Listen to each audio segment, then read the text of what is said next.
ऐसा कुछ बनाने का प्लान नहीं था, पर मैंने सोचा बना देता हूँ।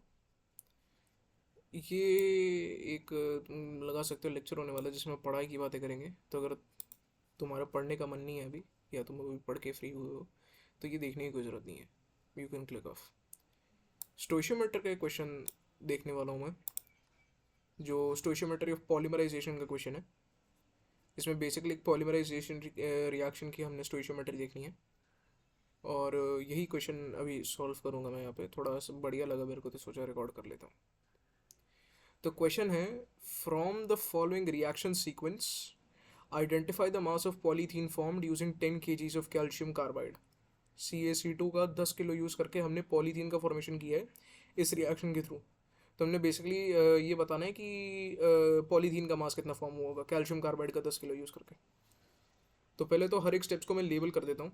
जैसे ये जो है हाइड्रोलाइसिस है, ये हाइड्रोलाइसिस का स्टेप है। ये स्टेप हाइड्रोजनेशन का है, ये स्टेप हाइड्रोजनेशन का है। और ये स्टेप है एक्चुअल पॉलीमराइजेशन रिएक्शन का, पॉलीमराइजेशन। ये दोनों तो अपन ने हाइड्रोकार्बन्स में पढ़ी हैं। तो हमने बेसिकली बताना है कि CaC2 को अगर हमने 10 kg यूज़ किया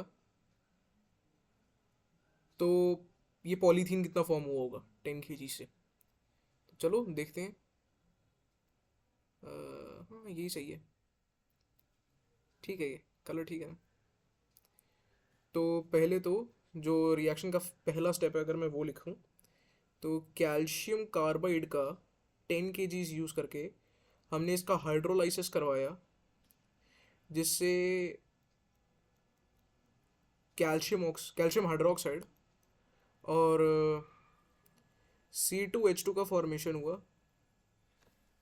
ये C2H2 जो है, इस C2H2 का हमने हाइड्रोजनेशन करवाया। जब हाइड्रोजनेशन करवाया तो उससे C2H4 का फॉर्मेशन हुआ, और उसी C2H4 का जब हमने पॉलीमराइजेशन करवाया, पॉलीमराइजे क्या हो रहा है ये,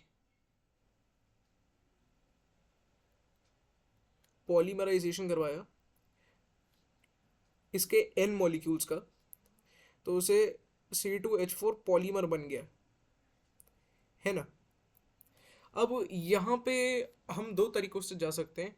या तो हम जो नॉर्मल अपना स्टोइशियोमेट्री का मेथड होता है वो लगा सकते हैं, या फिर हम POAC का कॉन्सेप्ट लगा सकते हैं, यानी प्रिंसिपल ऑफ एटॉमिक कंजर्वेशन का कॉन्सेप्ट। अगर हम ध्यान से नोटिस करें तो पहले स्टेप में यहाँ पे कार्बन आया, वो कार्बन में हमने हाइड्रोजन का एडिशन किया, तो ना कार्बन कार्बन ना ऐड हुआ ना सब्ट्रैक्ट हुआ। जो पहले स्टेप से कार्बन मिला उसमें हाइड्रोजन का एडिशन किया, तो कार्बन के साथ तो कुछ नहीं हुआ ना। और तीसरे स्टेप में भी हमने कार्बन के साथ तो कुछ नहीं किया, बस कार्बन के मतलब इसके N मॉलिक्यूल्स का हमने पॉलीमर बना दिया। तो कार्बन जो है वो कंजर्व्ड है। कार्बन क्या है, कंजर्व्ड है। कार्बन रिएक्शन में ना ऐड हो रहा है ना सब्ट्रैक्ट हो रहा है, तो कार्बन कंजर्व्ड एटम है। तो हम पहले स्टेप का और लास्ट स्टेप का जो कार्बन है उसे कंजर्व करते हैं using principle of atomic conservation.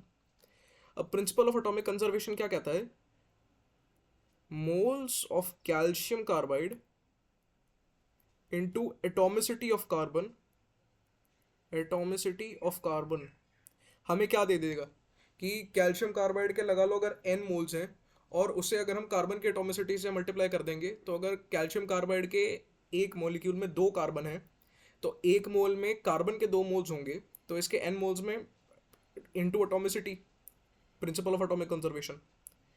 ये किसके बराबर हो जाना चाहिए, जितने C2H4 के मोल्स प्रोड्यूस होंगे इंटू टू, है ना। C2H4 के मोल्स प्रोड्यूस जितने होंगे इंटू टू, जो क्या होगा atomicity of carbon in C2H4 हो जाएगा, ठीक है।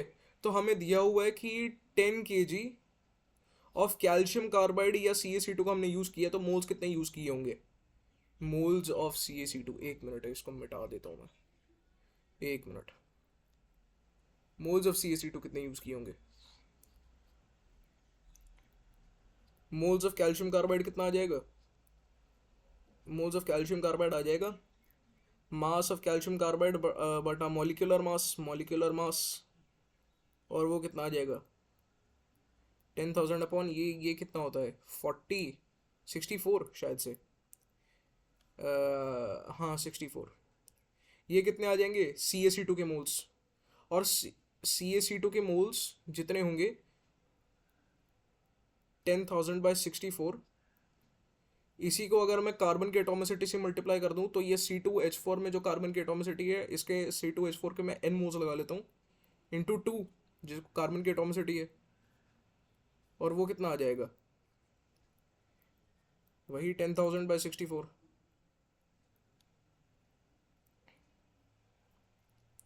10,000/64। अब C2H4 के हमें पता चल गया 10,064 मोल्स हैं, 10,000/64 मोल्स हैं। तो इसमें कुछ नंबर ऑफ मॉलिक्यूल्स होंगे, कुछ मॉलिक्यूल्स होंगे। वो कितने होंगे, इसी को Na से मल्टीप्लाई कर दो, n इंटू अवोगाड्रोस नंबर Na से मल्टीप्लाई कर दो। और यही जो मॉलिक्यूल्स हैं यही आपस में पॉलीमराइज करके ये बनाएंगे, और अगर यही मॉलिक्यूल्स आपस में पॉलीमराइज करके ये बनाएंगे, मतलब इसके भी, मतलब इसका जो मास होगा वो इसी के मास के बराबर होगा।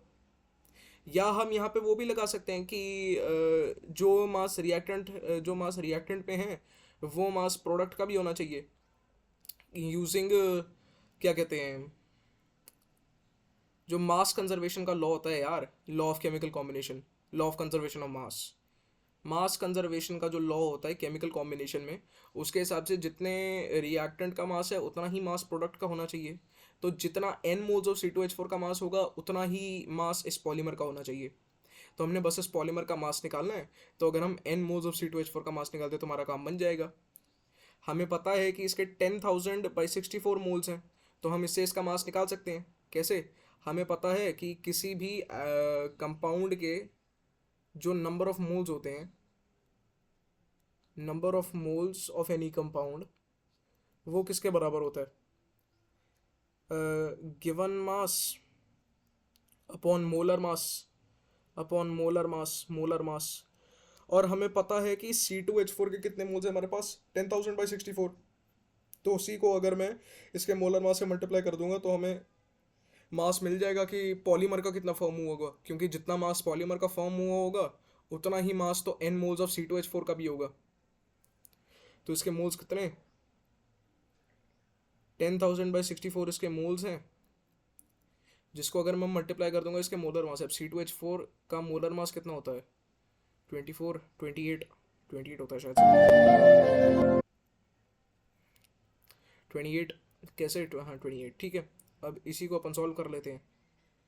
ये जाएगा 14 से, ये जाएगा 32 से, ये जाएगा 7 से, ये जाएगा 16 से, ये जाएगा 8 से, ये जाएगा 5,000 से, ये जाएगा 4 से, ये जाएगा 2500 से, ये जाएगा 2 से, ये जाएगा 1250 से, ये जाएगा 1 से, ये जाएगा 525 से, टू 625 से शायद से, 625 शायद से है ना, 6 2 6 2 हाँ 625।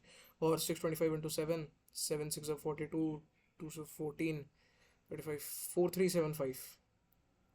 तो 4375 ग्राम्स या फिर 4.375 kgs हमें पॉलीथीन का मास मिल जाएगा।